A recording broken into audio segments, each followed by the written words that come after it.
I'm feeling fine today. We're good. Alright, so we'll start with rankings. I don't know what to say about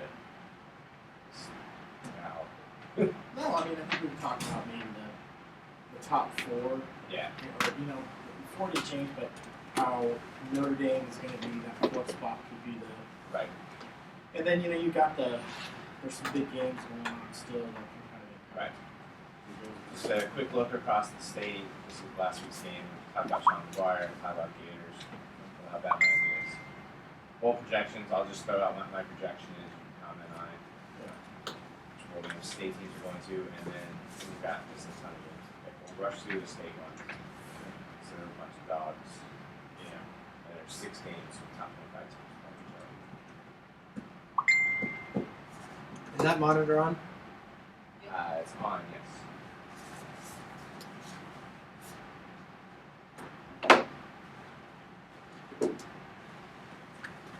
I was setting up the streams. I don't remember if I had a chance to grab the photos off of the news yet.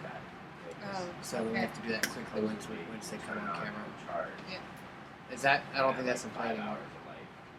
What? This just streams right from here. Yeah, but we have to record it. Oh, because it doesn't record when streaming? Well, we don't do recording and streaming at the same time on the same device. You turn this on. This holds like it's like almost like a battery. So when this runs out, you turn it on and supposedly it charges. That's cool.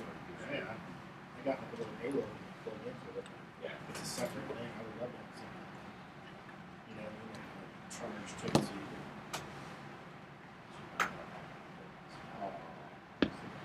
60 seconds, guys. We got a new show. What's that? Wait, we have to do a show? Come on. 30 seconds. I'm going to bring your mics on.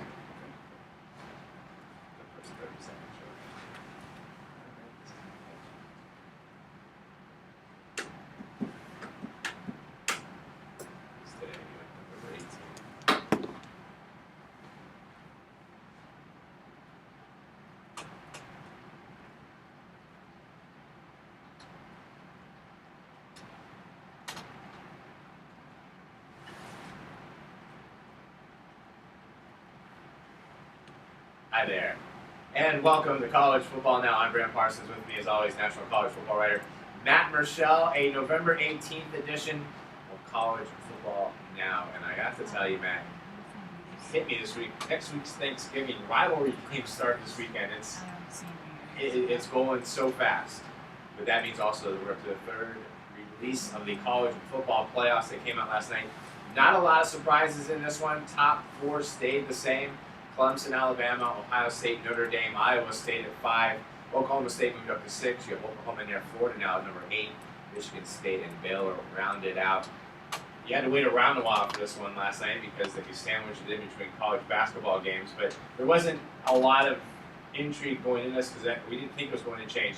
But just like last year, as the season rolls down, that number 4 spot is where, at least now, there's still games to play, but the number 4 spot is where we're wondering who's going to end up there. Is it going to be Notre Dame? Will they have enough to hold off a charging Big 12 champ, whoever that may be, possibly even some other teams down there? But that 4 spot is what we're watching right now. Yeah, I think that's what we looked at. We saw Notre Dame. They come in with at number 4. They won this weekend against Wake, so you assume that would be enough. But you look at the fact that on the resume, a team like Temple, which is what was ranked at the time that Notre Dame beat them, they lose to USF this weekend. Stanford, which was supposed to be the big showdown after the Boston College game this weekend, Stanford loses, upset loss to Oregon. So really, when you look at their schedule and you look at what the games they've played, it isn't going to be as clear as I think people thought it was going to be. I think a lot of people assumed that Notre Dame was going to go right into that 4 spot all the way if they won out. But I think there's going to be an interesting debate. You look at what Oklahoma State are doing. Whoever wins the Big 12, I think that team really is going to find their way into the argument of why can't they, in their case, of why can't they be number 4, especially considering the fact that, both those 2 teams are going to face top-ranked teams in the coming 3 weeks. So I think it's going to be an interesting argument moving forward. I think Iowa, obviously, if they get into the Big Ten championship, they're going to face probably either Ohio State or you face maybe Michigan State or Michigan. If they were to win that game, they move into the discussion as well. Ohio State would probably fall out if they lost. So again, it's interesting. It's not so much about the top 3 spots right now, but it's about who's really going to challenge for that final spot. You mentioned Ohio State really took Ohio State towards the very end to kind of make the big push. TCU, remember last year, was ranked 3rd going into the second to last rankings, and then they dropped out, after the conference championship. So it'll be interesting to see if Notre Dame can keep that 4th spot, or will someone else come from behind and really push them out. You have to remember with the rankings, they're not like the polls. It's not like you keep winning, you tend to stay there. The idea with the college football ranking for the playoffs is they look at it as a fresh slate each week. So you look at like an Iowa at number 5, and you think, well, if they win and someone loses, they move up. Not necessarily the case. The fact that Iowa's sitting there at number 5, I think, is still a shocker because they don't have that resume win that Oklahoma State does or an Oklahoma has. I mean, they're undefeated, and so is Oklahoma State. But it's not a guarantee that just the teams you lose, you move down, you win, you move up. Some changes could still come, as it did last year with Ohio State at the end. But I can tell you right now, I'm going a little bit off what the rankings are, but I don't know if there's 2 better teams in the country right now than Alabama and Oklahoma. And they both have losses that are hard to explain with the loss to Ole Miss to Texas. But if we're basing it on the best teams and eye tests and all that, you see what Oklahoma has been doing once they remember they know how to run the ball, and what Alabama has been doing. Those 2 teams right now with 1 loss might be better than all the undefeated teams out there. Yeah, I think Oklahoma, really, as much as Oklahoma State is undefeated, I think you look at what Oklahoma's been able to do. Yes, they've got that bad loss against Texas, and I think when you look at that loss compared to Notre Dame, for instance, which has a big win over Texas, I think that's where you see the comparisons where people are going to want to point out how Notre Dame somehow finds their way to get in there as well. I think you talk about teams like Florida, Michigan State at 8 and 9. You talk about Baylor at 10. I think the Big 12, I think the Pac-12, is out of the mix for the college football playoff. I don't think there's going to be a possibility for that to happen. But I do feel like, if the Big 12 can kind of make a big push of everything they're going to do in these coming weeks, I think we'll have a chance maybe to kind of see them push themselves forward.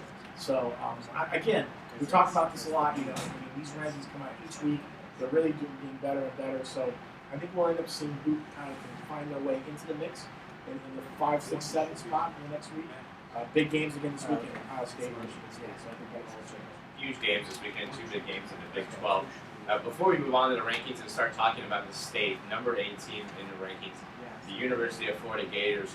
The question now with them, if playing Florida State on Thanksgiving weekend, an SEC title game against Alabama, do they have a shot to work their way into this? I think Alabama does. I mean, you look at what's going on. You talk about how the SEC championship. We feel like there's probably going to be a champion that comes from the SEC. Whether it's Alabama, whether it's Florida, whoever wins the SEC championship game is going to get there. It's going to find a way to get there. So I'm going to tell you how that doesn't happen. Florida State beats Florida. Florida beats Alabama. SEC out of the playoff. So that's not. I mean, if Florida has another loss to Florida State, then they go in and beat Alabama, or Alabama's second loss, they're out. Florida wins the SEC. There's no way they jump into this, right? Yeah, I mean, we're doing what ifs here, but if you want to do what ifs, there's no guarantee that SEC can be in. There's a way for the SEC not to get into. I mean, if we're doing what ifs, that could obviously be the case. I don't think that's out of the realm of possibility. I think people are going to look forward to see what happens. Again, a 2-loss SEC team. Do they trump a 1-loss let's say Big 12 team? I think there's going to be a lot of debate on that front, especially if somehow Florida moves up another spot or 2. Like you mentioned that. I mean, so there's all this. I think that would be a worst case scenario if you're the SEC, obviously. And I think again, those are the kind of discussions that would really kind of force, I think, the conference commissioners afterwards to start talking about possibility of expanding the playoff from maybe 4 to 8, because then you would have that kind of such razor thin line between finding them. But again, part of that razor thin line is what makes this 14 playoff really fun to talk about every week. If it was just 8 teams, then you wouldn't really you wouldn't be discussing who's going to get that last spot. It would be more about like which other SEC team or which other Big 12 team, which other Big 10 team would be getting it. You know what's going to make them move to 8 is when you look at it this year, if that should happen. If the Pac-12 and the SEC do not get a team into this college football playoff. Arguably the two best conferences out there that have spent the season beating each other up. You're going to see a call for a change in this because you're going to have no team from the Pac-12 in the college football playoff, possibly no team from the SEC. The two best conferences not in it because they play each other. We knew this was going to be an issue, but if that happens and they get left out of this, then you can see the push coming for 8 teams in there because you need to make sure you get your best teams from your best conferences into the play. And I would say this too, that I'm again, if that were to happen, that's a big if. Because everyone is talking about the idea that they're not going to go to 8 teams right away.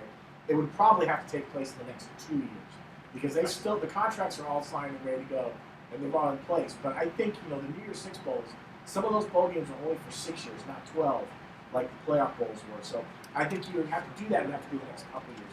And so again, it takes some time for this all to go. You can see it happening. Just a couple more notes. Navy comes in at number 16 in this ranking. Houston, number 19.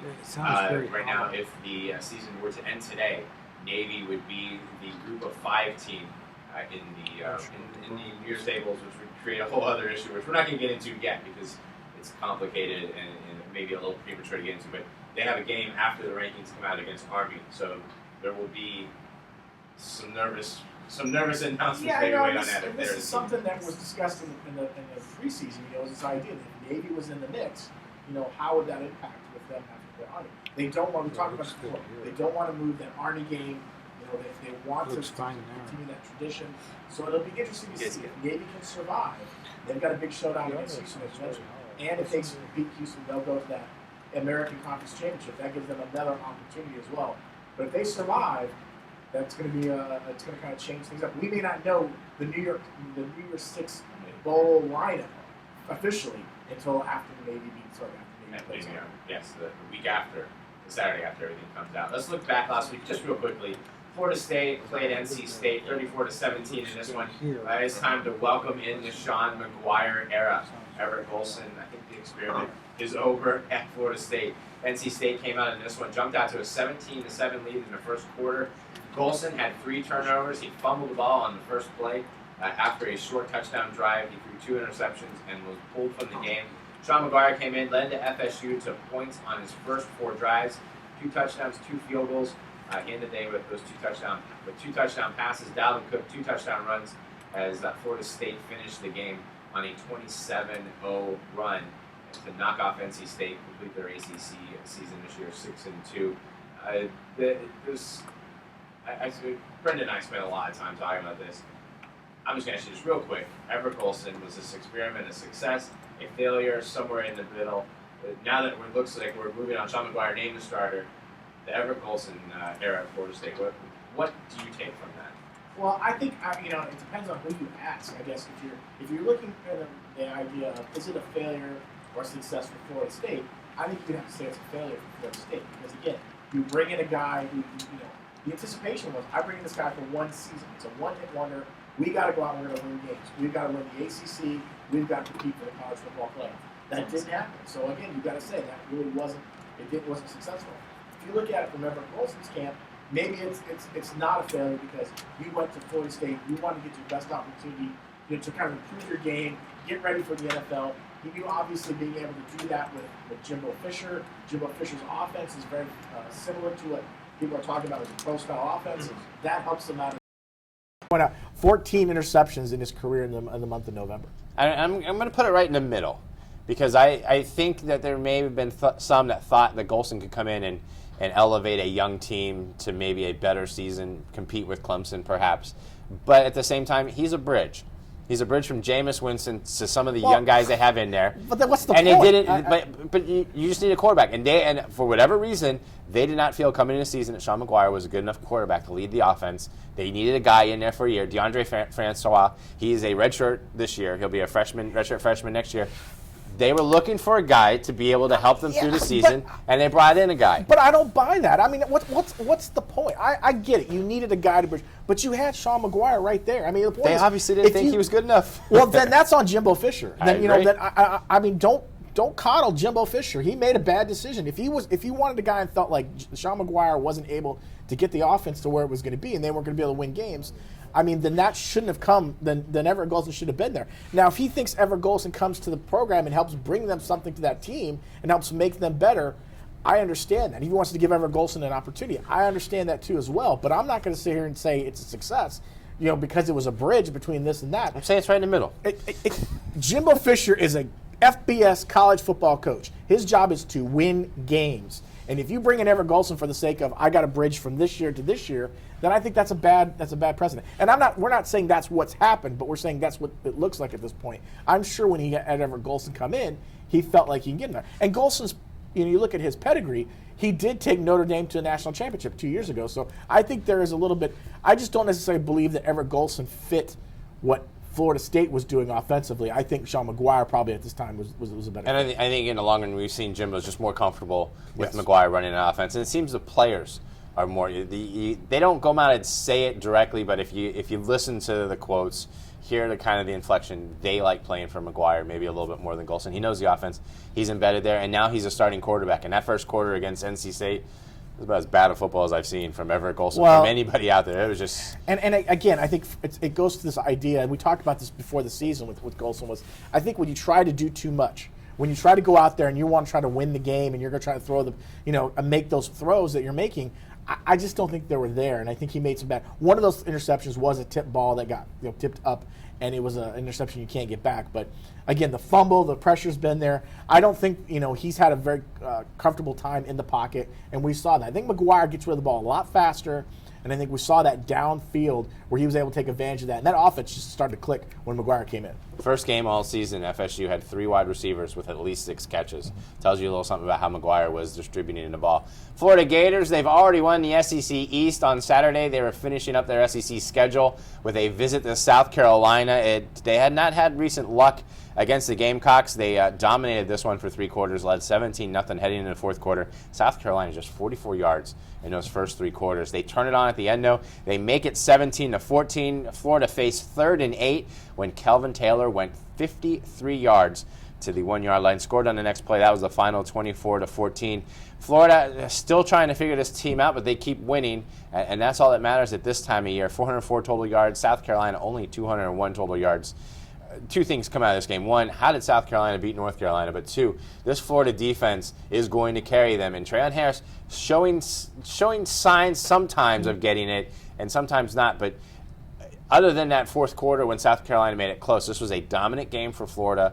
If a non-spectacular game, but a workmanlike game where they were going to get the win, they got the win, and move on to the next week. Well, and what Florida has to learn to do is they have to learn how to finish games. They've got to learn how to put these teams away because we've seen it time and time again. I mean, the defense is doing its job. It keeps teams down. It keeps the games close. Florida has to find a way to put the games away so they don't have to worry about, is someone going to come back? South Carolina was down by only 3 with 4 minutes left, 5 minutes left in that game. There was an opportunity there for South Carolina to take that game. So I think what Florida has to do is figure a way how to do that. They were lucky enough that Kelvin Taylor broke off that big run to steal the game away. But again, those are opportunities you're going to have to do because, listen, FAU gives you a chance to kind of work on that. But when you're going to play Florida State, and then you're going to go to the SEC Championship, and you're going to face a team possibly like Alabama, you can't go in there with the slightest of margin and make a mistake and expect to get out of that game with a win. I'll tell you, that place was rocking. If Calvin Taylor doesn't get that first down on that 3rd and long, you wonder if that South Carolina may have been able to pull momentum that one was off. on South Carolina's side, and we saw that they probably could have come back and win. It got quiet fast. It got quiet real quick. One other game in the state we're going to talk about, and I just North Carolina 59, Miami 21. North Carolina led this game 45-0 at one point. They were 8 for 8 in the red zone, 7 touchdowns, 1 field goal, 6 rushing touchdowns for the Tar Heels. I'm trying. Can they bring Al Golden back and fire him again? Because this was just, embarrassing performances by Miami this year. Well, but I'm going to throw this out at you. Miami's not the only one. Duke got the week before. That's true. I think what happens is I think North Carolina is the hottest team in the country right now. I don't think anyone wants to play North Carolina because I think they're doing everything on all cylinders. The engine's running. Marquise Williams is playing some of the best football. He's thrown for over 1,400 yards, 11 touchdowns in the last 4 games. Really, their defense is stepping up and making plays. They took advantage of a Miami team that I think was kind of still coming in off that big win, that big come-from-behind win against Duke. I just think they showed why there was a separation of talent level at that team. It's disappointing for Miami, but for me. It wasn't I didn't expect Miami to win that game. I didn't expect them to win the game, but I would expect them to be down 45-0 in the third quarter. Well, and I'm going to be honest also. with you. I tweeted this, but I think Larry Fedora would have wanted to hang 60 on him if he could. Oh, he tried. Because I think he knows a little bit in his mind we're not getting the respect that we should be getting because we lost that game to South Carolina. So they have to go out and beat teams and beat them bad. That ACC title game looks good right now, though, doesn't it? North Carolina and Clemson. Well, and I pointed this out earlier. That North Carolina plays Virginia Tech this weekend, a very emotional Virginia Tech game because it'll be Frank Beamer's last home game. So that'll be interesting to see if they can pummel Virginia Tech. Then they're going to get that ACC championship game, and that could be very interesting for the ACC because now you got Clemson facing a really good team, a really hot team.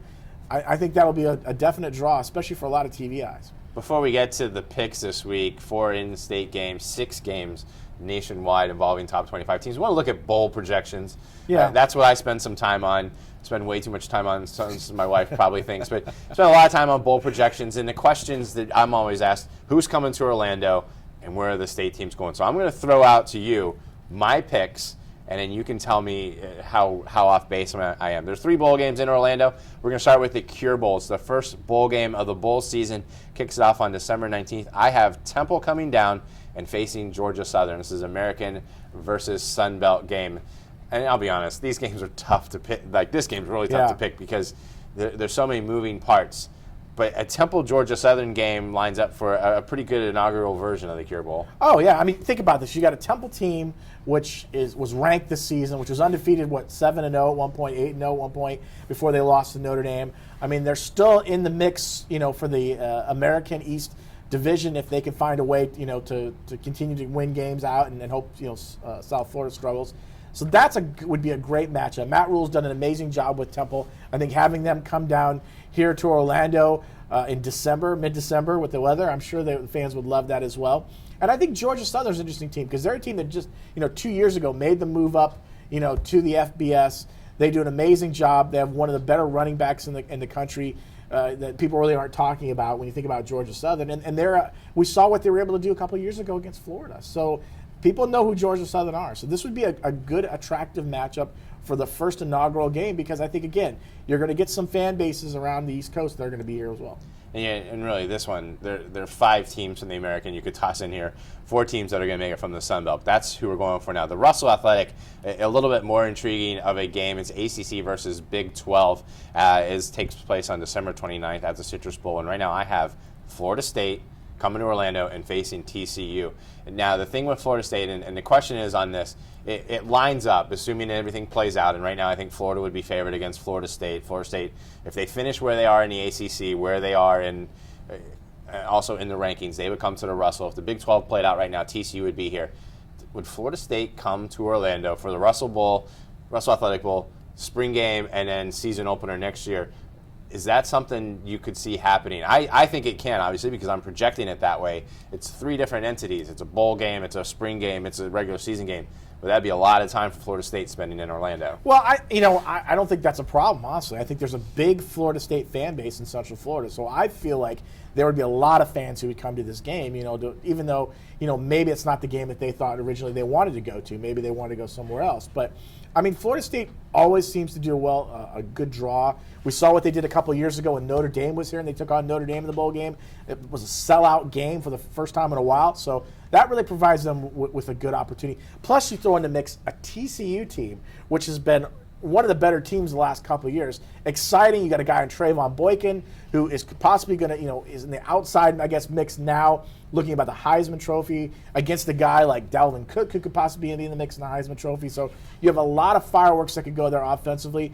Again, that Big 12 tie-in now with the Russell allows some interesting teams to come here we haven't seen in quite some time, and I think that's interesting. And like you mentioned, there's some other teams you could throw out there as well. I think you probably could throw out a North Carolina maybe, depending on what happens there. You could throw it again. There's always going to be a Big 12 team, I'm sure, that put in as well. I'm looking Florida State, North Carolina is probably the choice from the ACC. From the Big 12, you're looking at a TCU, possibly a Baylor, Oklahoma State, Oklahoma. Out of those 4 teams, one of those 4 teams is going to fall down to the Russell. Yeah. One will get possibly into the playoff, into the New Year's Six. One goes to the Sugar. Mm-hmm. One goes There's one to the Alamo, and then Yeah. the next one comes to the Russell. So one of those 4 teams is going to be here: TCU, Florida State. I hope I like that. Baylor would be interesting to me, just because I would be interested to see how the reaction from UCF fans, who Yes. several years ago obviously saw what they did to UCF did to Baylor. Be interesting to see the reaction of some of those fans in the area going to the game to watch a Baylor team. Would they come out to see a Baylor team, or would it just have to be to see what happens when they travel? But right now I have Florida State TCU in that game. In the Buffalo Wild Wings Citrus Bowl on January 1st, New Year's Day.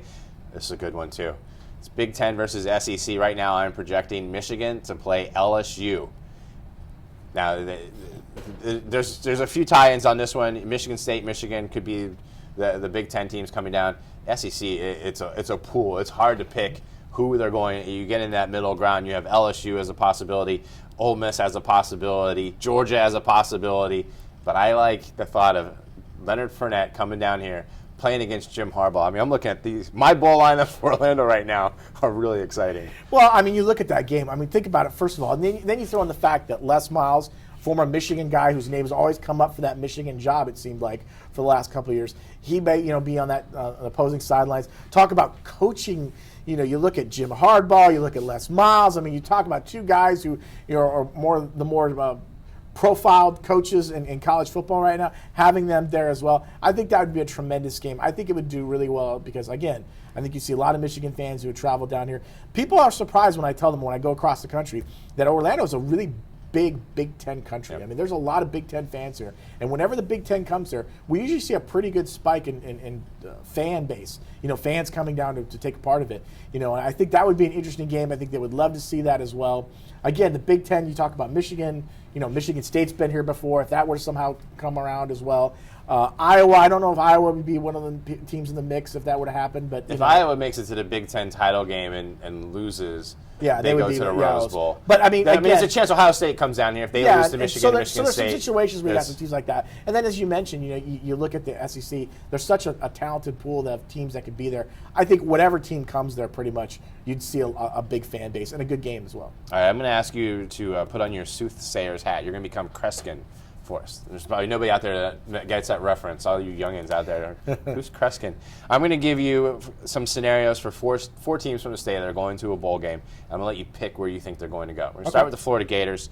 I see 3 different scenarios for the Florida Gators. The obvious one, assuming that they would lose to Alabama in the Sugar Bowl, or in the SEC title game, they would go to the Sugar Bowl. If Florida could win out, they could end up in the playoff. And if Florida State beats Florida and Alabama beats Florida, I see them falling to the Citrus Bowl, to the Buffalo Wild Wings Citrus Bowl. What is your pick on where Florida will end up in a bowl game? Well, I think at this moment right now, I mean, I know that they haven't played as well as they would like to see offensively the last couple of years. I think what's going to happen is they're going to get the SEC title game. I think if they play a team like Alabama, which is, again, it's not 100% positive, but we assume that's going to happen, I like Alabama winning that game. So I think Florida goes to the Sugar Bowl, though. So I think that's still, it's a heck of a season. That's still a heck of a season, considering the fact that this is Jim McElwain's first year. He wasn't even predicted maybe to win 6-7 games this year. To get to a Sugar Bowl, to be in that game, to have that opportunity. I mean, the recruiting class is already like a top 12 class. I've already looked those past couple weeks. That will help boost their profile. I think you're going to see them in the Sugar Bowl. All right, Florida State, we've already talked about my projection right now, has them in the Russell. They could play their way into the playoff. If they beat Florida, some things play out. Not playoff, I mean the New Year's Day Bowl. I'm all over the place here, but could play themselves into a New Year's Day 6 Bowl, getting in the top 12 of the playoff rankings. Or, conversely, North Carolina could end up in the Russell, and Florida State could move down in that ACC pool, which would include possible Belk Bowl, Tax Slayer Bowl, maybe even the Sun Bowl. But Florida State, right now, where do you predict they play their bowl game? Well, I would say the Russell right now. I mean, I know you threw out that scenario where Florida State beats Florida and then maybe somehow finds a way to get in there. I think the Russell's probably going to be where that. The only way that wouldn't happen is if somehow, the FSU and the ACC kind of doesn't want to see, like you mentioned earlier, we talked about, Florida State in Orlando 3 straight times. Maybe they try to work some other deal to kind of send them somewhere else. Talked about the Tax Slayer or one of those bowls. Belk, yeah, and then maybe they bring in another team that would best suit that area. That's the only scenario where I think that would happen. But again, large pool of FSU fans here. I think they would do really well. And again, when it comes down to it, it's about selling tickets and it's about getting fans in the seats. So they could do that real easily here in Orlando. I'm telling you, that Florida State game is going to be for a New Year's Day bowl or more. Because I think if Florida loses 2 more games, they fall out on New Year's Day. I think if Florida State wins, enough teams fall down. They find themselves in the top 12. It's not complete out of the question, but I think whoever wins that game will be playing New Year's Day. I'll throw this at you. I'll do one better.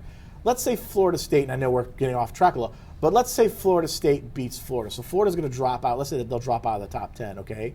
Well, then they go play an Alabama team in let's say, in the SEC championship. Well, then Ohio State, meanwhile, could be facing a higher-ranked Michigan team when it gets down to it. If they beat Michigan State this weekend, you could see that impact the number 2 and 3 spot. Oh, yeah. So all of a sudden you get maybe Alabama drops down because the Florida game's not as big. They drop down to 3, Ohio State move. I mean, so there's some scenarios there where you could see some movement maybe in the top 4, not necessarily out of the top 4, but maybe some movement within. And that impacts bowl games as well because you're going to send teams to different locations. Miami Hurricanes are going to a bowl despite the fact that they fired their coach and everything looks like it's going downhill, but they are bowl eligible. They are in the next tier in my projection in the ACC, which means either a military bowl, a quick lane bowl, or Independence Bowl. I got to ask you to predict it, but I mean, Miami's going to one of these bowls. Usually in a case like this, when a coach has been fired at a program, especially before the season's over with, and they've got an interim coach, what they usually generally want to do is they want to keep the team as close, the school wants to keep the team as close as possible to the state that they're from because I think they want the opportunity. Yes, you want to reward the players for what they're doing, but again, it comes down to money, and you're going to spend $6 million hiring a new coach. You don't want to have to travel, bands and everything across the country. So they're going to try to stay as close as possible. They were in the Independence Bowl last year. Yeah. So again, maybe somewhere around that military bowl area where it's close by, where you don't send someone across the country because, again, I think you want to keep them close as home as well because, again, you're going to start looking for a new coach. They've been already doing it, but they're going to really start ramping up their coaching search pretty quickly. I haven't projected a Sun right now, but I think that'll change as it plays out. Suns would be okay, but again, I think they'll see them want to keep as close as possible. USF is bowl eligible. Just take a moment to. We thought maybe it'd be USF playing for a bowl eligibility against UCF. They've already become eligible after blowing out Temple on the weekend. USF going to a bowl. I see three options for them. One staying home in St. Pete, another one coming back to Orlando and opening up the Cure Bowl, or another one possibly staying within the state but going to South Florida and playing in the Boca Raton Bowl, which would give them a chance to do some recruiting in South Florida, open some eyes down there to them. USF going bowling, great job by Willie Taggart. Do you think they stay home in St. Pete, or do you think maybe they branch out a little bit? It comes down, I guess, really hotels because that's really, the issue. It really does because, again, when we talk about bowls and when people are going, I think sometimes fans kind of forget it's all about really how many fans you can bring to the stadium. I think, going to St. Pete makes sense in a way. I think they may go Boca. I think that would be an issue where they go down to Boca. They go out in the Miami area. They do a lot more recruiting there as well. I personally think it would be interesting to see USF get to Orlando because what better way? UCF has had such a bad year to have your rival playing in your city, in a postseason bowl game would almost be kind of a slap in the face. So I think they're going to go to Boca. I still think it's a very good bowl game. I think that'll help Willie Taggart with his recruiting. I think he's done an amazing job. I mean, listen, if they somehow beat Cincinnati this weekend and beat UCF, they could possibly be in the American East race, yes, playing for the American title possibly, which means that could even change a little bit what's going on there as well. And you could end up in the Miami Beach Bowl even to exactly. a high point like Again, that. if you're in the state of Florida, I think that helps USF. I think that keeps fans there. And then in Boca, too, like we mentioned with hotels, fans have to actually stay a night, and that helps bring up a little bit of the. I haven't projected to St. Pete, but really, that's you roll a die. You roll a die, you can end up anywhere. So. All right, we're going to brush through the state picks because I really want to get to the national picks, but we're contractually obligated to talk about these games. East Carolina at UCF tomorrow night, Thursday night, 7:30 start. The third straight Thursday night game in the series between these two teams. We know UCF's problems. We've diagnosed them over and over again. East Carolina comes into this game having dropped 3 straight games. They're 4-6. They've failed to reach the 20-point mark in their last 3 games. We know this game last year was a fantastic finish win for UCF. This game, this year, it might be the first team to 12 or 13 points wins it. Well, these are two teams struggling right now, one even more so than the other. Yes, but let's not look past the fact that East Carolina can still be bowl eligible if they win the last 2 games. So I think East Carolina has a lot more riding on this game. I know UCF wants to get that first win. They would love to. They only got 2 more games left. Again, you got a lot of seniors on this team. Guys like I spoke with Joey Popolo this weekend. Again, guys who really want to finish their careers with a win. They don't want to go out being the winless team. I think East Carolina is going to win this game. I think again, the bigger question mark will be how can UCF keep it close. I think the offense has done a better job. I think running the ball they've done a better job. If UCF can come out and do what they've done the last couple weeks, there's a possibility they could beat East Carolina. I'm picking UCF in this one. I don't know if there'll be much buzz there, but it is Thursday night, primetime game at home. I'm picking UCF to get their first win of the year. I will say this, not to cut you. If UCF fans come out to the game, yeah. It's Thursday night. You are on national television. Come out to the game. There's nothing else going on Thursday night. I don't want to hear these excuses. Come out to the game, watch it, sit there, enjoy. It's college football. It's November. And they're going to win. You have my word on it. There you go. You got a guarantee. Guarantee. FAU visits number 8 Florida on Saturday, 12 o'clock kick on SEC Network. With the win, Jim McElwain will become the winningest Florida coach in his first season. He is tied with some pretty good names here: Urban Meyer, Steve Spurrier, Galen Hall, and Ray Graves. That's pretty good company. He could be one better than them with a win in this game. Florida and FAU have played 2 prior times. Gators lead the scoring in the series 100-23. We're both picking the Gators in this one. Is there anything to watch? I'm watching Treon Harris, but this game is interesting because only in that it sets them up, I think, for a Florida State game. Well, this, to me, I will throw one thing out. I'm not saying it's going to happen, but we all kind of remember that Georgia Southern game years ago. That was something else. Where they came out and kind of surprised Florida. This is a different Florida team, and I think this is a better Florida team. So I think Florida wins this game. Again, I think if you're Florida, you just want to remain healthy. You just don't want anyone to get hurt. If Treon Harris goes down, imagine what's going to happen going into that Florida State game. So this is a game where you want to get out early, kind of get your opportunities to get the points up, and let your defense do what it has to do, because this is a game like you mentioned. Florida continues on the path they're at. They're going to be, this is right there for the playoff mix. Yeah, I got Florida in this one. Chattanooga heads to Tallahassee to face number 14 Florida State. Saturday game at 3 o'clock. Florida State senior class with a win will tie for the most winningest senior class in Florida State history. They're going for the record. They have a potential to finish with 50 wins. Right now, like I said, they have 47. They've won 20 consecutive games at home. They have the number 10 scoring defense in the country, and they're just one of 2 teams that have not allowed the other team to score 30 points in a game. Them and Ohio State. It's pretty good company on that one, because we know how good Ohio State's defense is.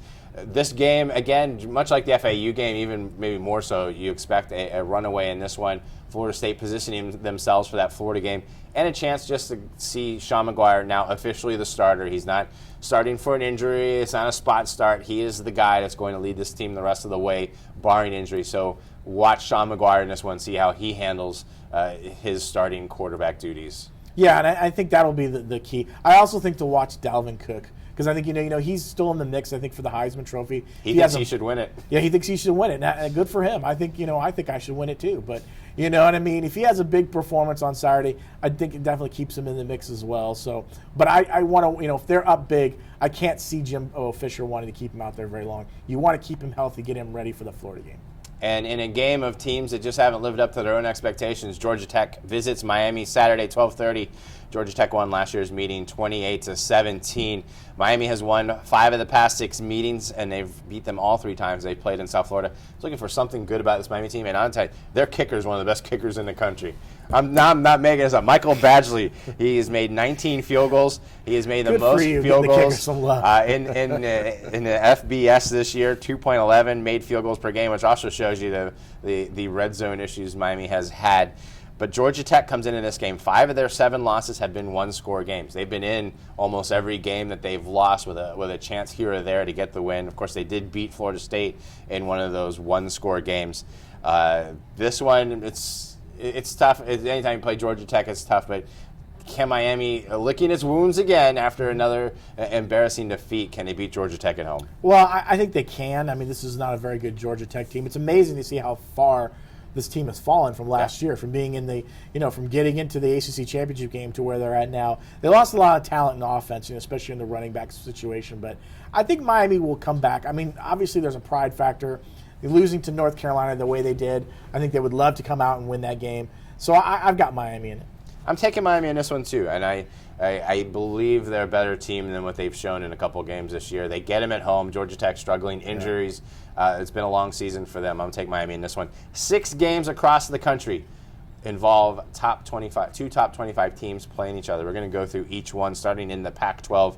Number 24, USC visits number 23, Oregon.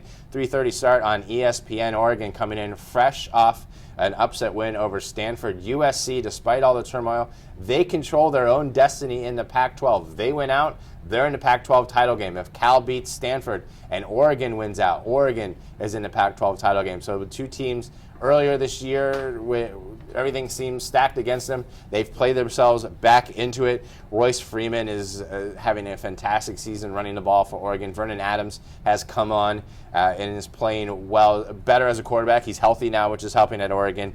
USC, though, playing also pretty well now. 4 in a row under interim coach Clay Helton. This is a good one. Yeah, and this is one I'm going to take USC in this game. Oregon's defense has been atrocious this year. They've been they've been last place in the Pac-12 for total defense. They give up a lot of points. You saw what happened in that Stanford game. They nearly gave that game back after getting the ball with 2 minutes left in the game. Stanford came back to go put it down to a 2-point conversion. So I like the way USC is playing.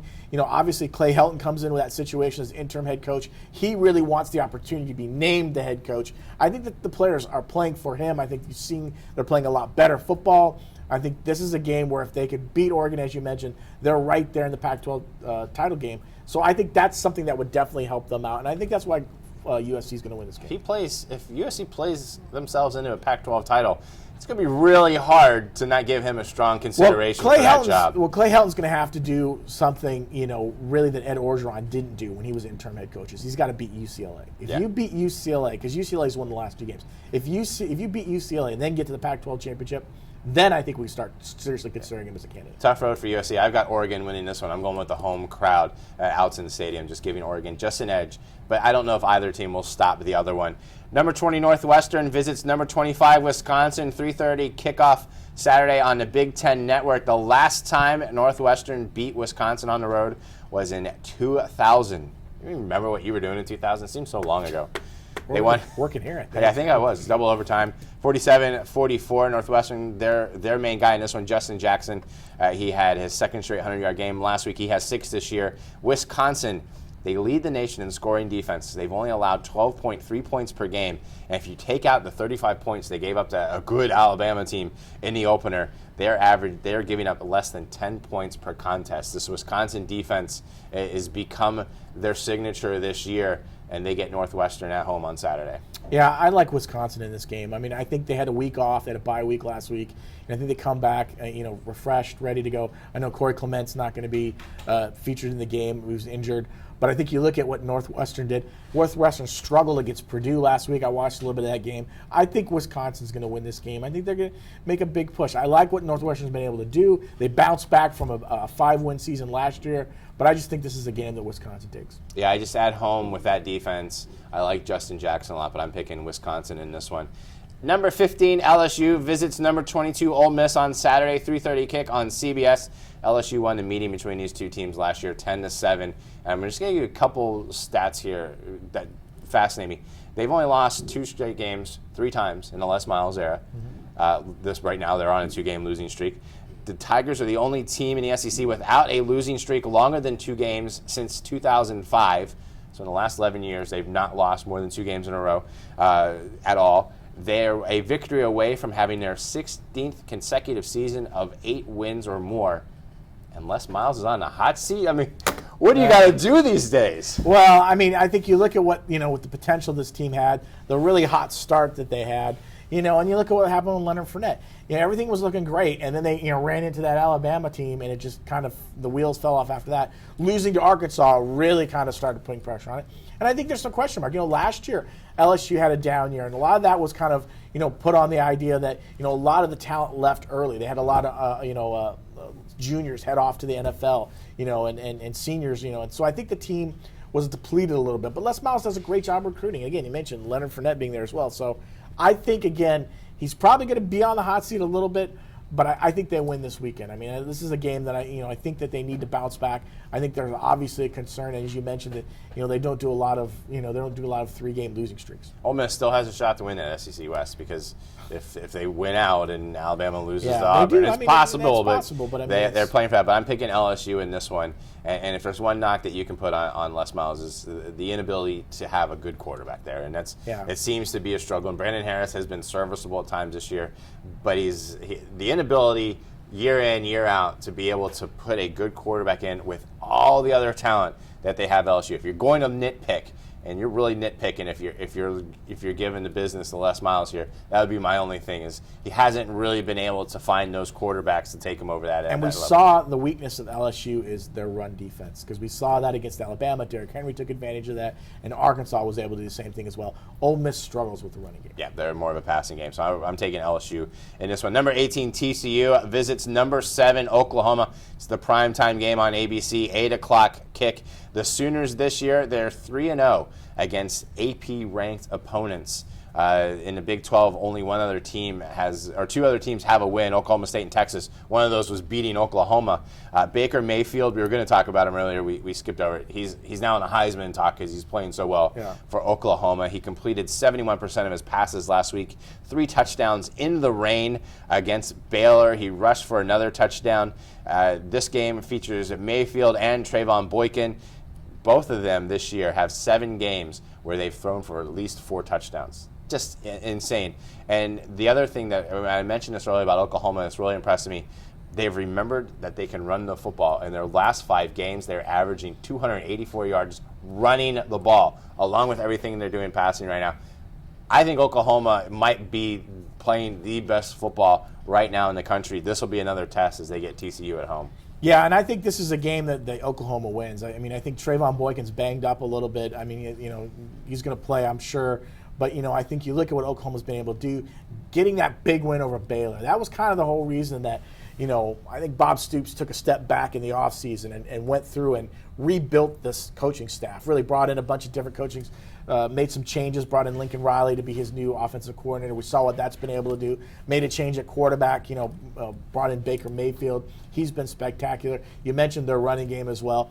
I like Oklahoma in this game. I think they're going to win. I think they're going to set up that big Bedlam series really for the Big 12. Yeah, but in Oklahoma, I'm picking them. And also, talking about Bedlam, Oklahoma State, number 6 in the country, they host number 10 Baylor. 7:30 game on Saturday on Fox. We knew these Big 12 games were going to be big at the end, and it's happening.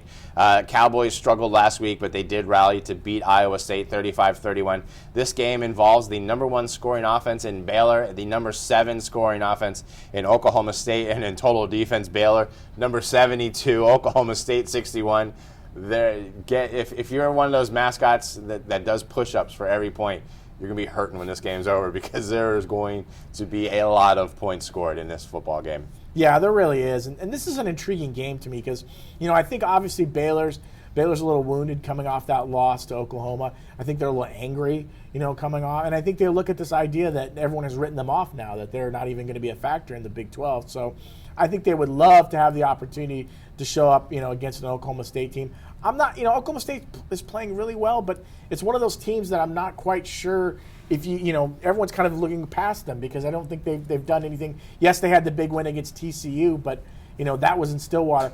I like Oklahoma State in this game, but I think this game's going to be high scoring, but it's going to be close when it gets down to it. I think the interesting thing is TCU has fallen down number 18. Baylor only fell to number 10 after losing to Oklahoma. They get a win in this one. Maybe some, TCU stuns Oklahoma. Oklahoma beats Oklahoma. I mean, Baylor could still play their way into it. A little bit more of a long shot now, but they still have this game on the road. They still have TCU and Texas, so they'll have a chance to still prove their point, make their case out there. But right now, Oklahoma State is the unbeaten team in the Big 12. I'm picking Oklahoma State to win this game at home. I don't know exactly what we've seen, but at home, I want to see Bedlam set it up. I'm picking Oklahoma State. I think the Big 12 would love to have that matchup. Because if Oklahoma State loses, and again, this kind of then changes things up again, then really the path for Oklahoma becomes clear. And if Oklahoma loses to Oklahoma State in the Bedlam game, then it really makes the Big 12 situation, really almost out of the picture whatsoever for the playoffs. So I think obviously Oklahoma State needs to prove they can handle this kind of team. They beat TCU. Now they've got to beat Baylor to move forward. Final game that we were talking about, Michigan State number 9 at number 3 Ohio State. 3:30 kick on ABC. Buckeyes have won 9 of the last meetings. Connor Cook says he's ready to go. He suffered a shoulder injury against Maryland. Looked terrible in that game against Maryland. Ohio State has won a Big Ten record 30 regular season conference games in a row. In the last 4 games, Ohio State's defense is giving up an average of 8.5 points per game. 10, 7, 14, and 3. That's how many points they've given up in their last 4 games. They have certainly figured out how to play defensive again. Quarterback J.T. Barrett has accounted for 14 touchdowns in his past 4 games. He returned last week after serving a 1-game suspension, led Ohio State to a win over Illinois. He'll be starting this game. Before the season began, this was the game everybody had circled. There was a point this year when Michigan State was number 2 in the AP poll. Ohio State was number 1.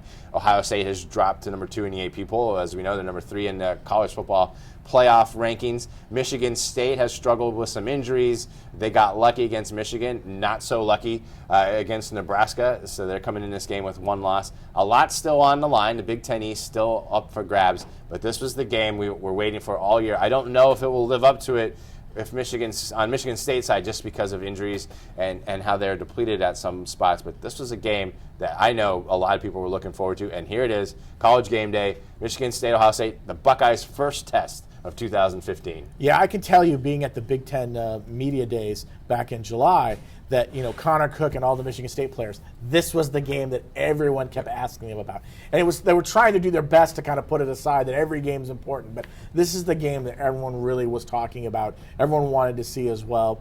The last time Ohio State lost a regular season Big Ten game was 2011. Yeah. They lost to Michigan State in the conference championship game, but they haven't lost a conference game, a regular season conference game. So that's an amazing stat. That's in Columbus. That's an amazing stat if you think about it. I don't think they're going to lose again. I think they'll beat Michigan State.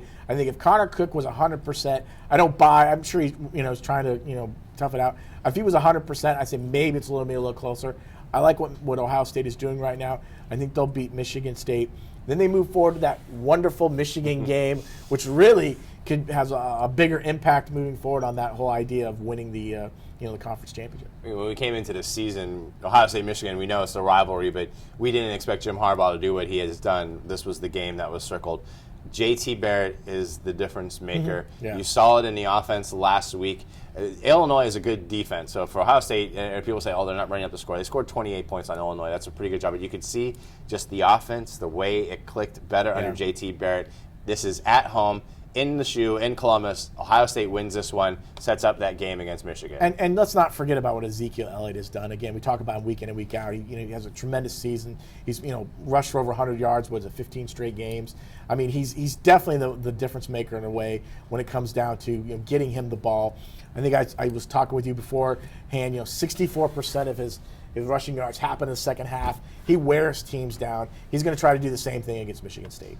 And that is a slate of games right there. I mean, this is if you love college football, this weekend and this Saturday that's your Thanksgiving. Just feast up, and it'll play into the next week, because this is going to be unbelievable. After this weekend, when you watch Tuesday, I think we'll see a lot of changes in the Tuesday rankings. I think you'll see some teams moving up, moving down, and I think it's really going to kind of maybe clear the picture up a little bit. I know it'll help you out when it comes to those bowl projections. Yeah, because we're going to hopefully have more teams become bowl eligible, because right now we are very short on that. But I think as boring as the rankings were last night, I think the next couple sets of rankings, obviously, this is when it was going to get interesting. We knew this was going to be a big weekend. Next weekend is always a big weekend, and then conference championship week. So next week, we will look back on this week. We're going to be on Tuesday next week. So those of you that watch us live, we're going to celebrate our Turkey Day a little early, not do Wednesday. We're going to do our video Tuesday next week at 2 o'clock, College Football Now. For Matt Murschel, I'm Brant Parsons. Follow everything college football at OrlandoSentinel.com.